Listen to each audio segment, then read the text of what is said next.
Guilherme Lasso, presidente do Equador, pode sofrer um processo de impeachment muito em breve. O Equador vive uma profunda crise política, econômica e social. Além disso, pesquisas recentes mostram que Lasso é desaprovado por mais de 85% da população e mais de 50% acreditam que ele é o pior governante que o Equador já teve. Sobre essa questão, a Revista Brasil TVT conversa agora com Vanessa Martina Silva, que é editora da revista Diálogos do Sul. Vanessa, prazer te receber aqui mais uma vez no Revista Brasil TVT. Seja bem-vinda. Muito obrigada, gente. Um prazer enorme estar aqui com vocês.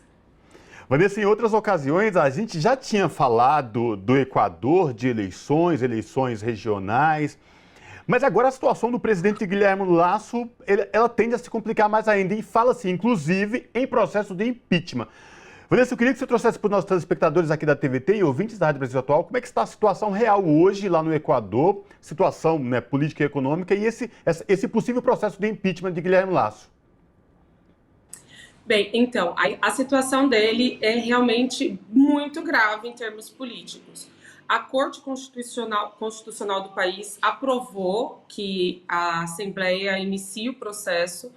Os assembleístas da oposição conseguiram os votos necessários, eram 88 votos necessários para começar o processo de impeachment. Esse processo deve começar já na semana que vem, então está em andamento.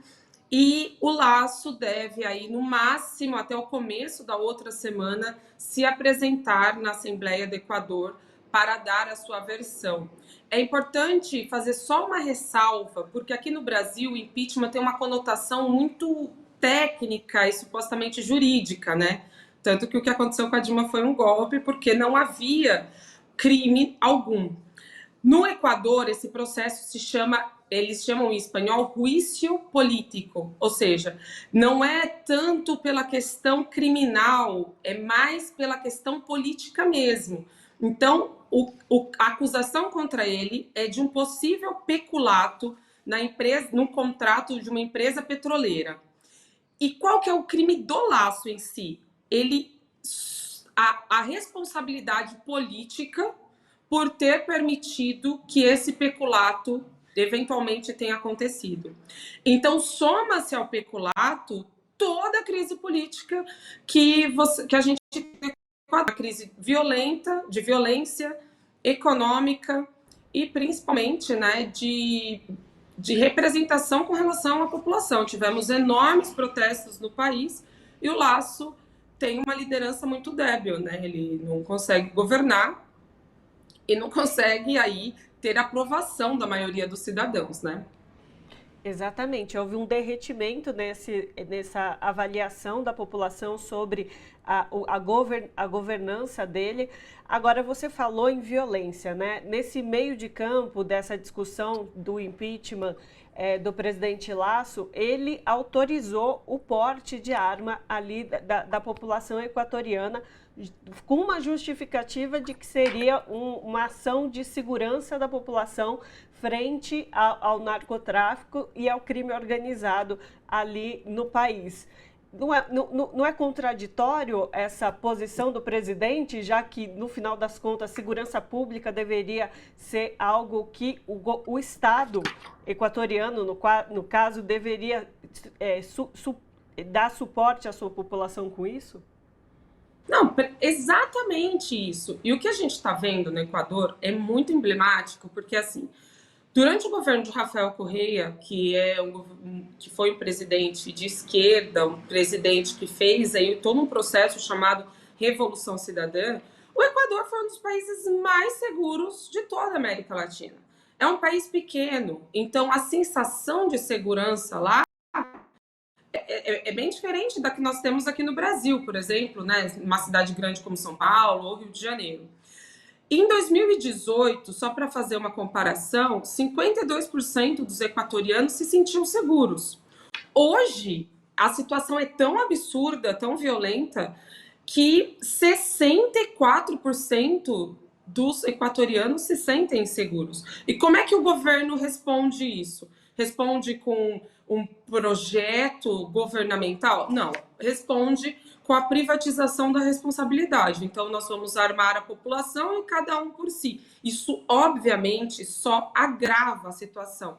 Para a gente ter uma ideia, nós temos ali 25 homicídios a cada 100 mil habitantes. É muito, muito, muito alto para ser um país pequeno. Então, fora isso, nós temos crise nas penitenciárias e um aumento absurdo da questão do narcotráfico. Então, o Equador, que era um país onde havia um consumo de drogas, né, como existe em qualquer país, se tornou um ponto de transação, né, então um ponto de tráfico internacional de drogas, que não era. Então, neste governo de Guilherme Lasso, nós temos um agravamento absurdo da situação da segurança e a questão do narcotráfico ali também se instalou de uma maneira que não havia antes. Isso tudo gera um incômodo muito grande na população e o que a gente também nos ajuda a entender o cenário é que nas eleições regionais que nós tivemos recentemente, o que aconteceu? A oposição varreu o país, né? Conseguiu 60 prefeituras em 9 dos estados, são 11. Então, com conquistas históricas, como a prefeitura de Guayaquil e a prefeitura de Quito. O descontentamento é muito, muito grande. E Lasso chegou ao poder aí, ele é banqueiro, e ele chega ao poder com essas promessas econômicas que ele, assim, nem de perto, nem de nenhuma perspectiva, ele tem cumprido o que ele prometeu. E, Vanessa, com um discurso apolítica, né? Tipo, eu sou empresário, eu não sou político, eu vou resolver os problemas. E aí veio esse caos que o Equador se transformou. Você trouxe essa questão das eleições regionais com a oposição varrendo tudo o que estava acontecendo. Só que tem um problema. O ex-presidente Rafael Correa, ele não pode mais se candidatar, não é? É isso. Então, este vácuo de forças políticas, se trouxesse para a gente, como é que está essa questão das forças políticas, uma vez que o ex-presidente Rafael Correa não pode se candidatar à presidência e voltar à presidência do país? Como é que fica agora no caso? A gente sabe, desaprovação recorde do Lasso, a população não aguenta mais, enfim... Oposição ganhou as regionais com importantes prefeituras, como você bem citou, Guayaquil e Quito, né, inédito. Agora, como é que fica agora essa questão das forças políticas no Equador?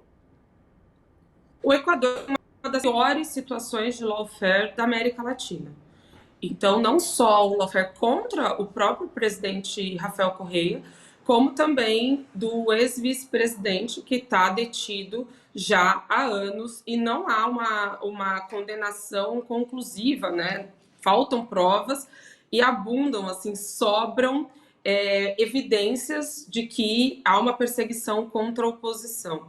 Agora, é muito interessante como o partido do Rafael Correa, que se chamava Revolução Cidadã e agora é UNIS, como esse partido ele vem buscando e trabalhando novas lideranças, como é o caso mesmo do prefeito de Guayaquil, que é um jovem de 38 anos, Aquiles Álvares.